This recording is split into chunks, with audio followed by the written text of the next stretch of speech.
নারী হলো এমন একটা মানুষ, আপনি নারীকে ভালোবেসে যতটা দেবেন তার থেকে দ্বিগুণ বেশি ফেরত পাবেন।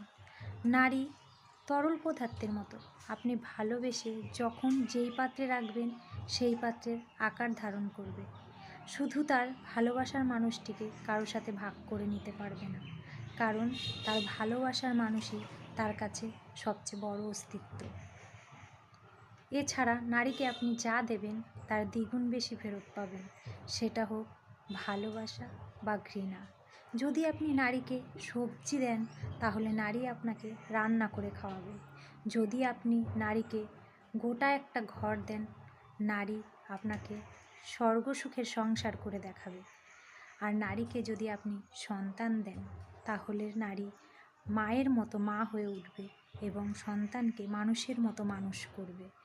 কিন্তু যদি তার ভালোবাসার দিকে কেউ হাত বাড়ায়, এক নিমেষে সেই হাত নারী ভেঙে দিতেও পারে।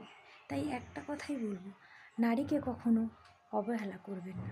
আপনি নারীকে ভালোবেসে যা দেবেন তার দ্বিগুণ বেশি ফেরত পাবেন, সেটা হোক ভালোবাসা বা ঘৃণা।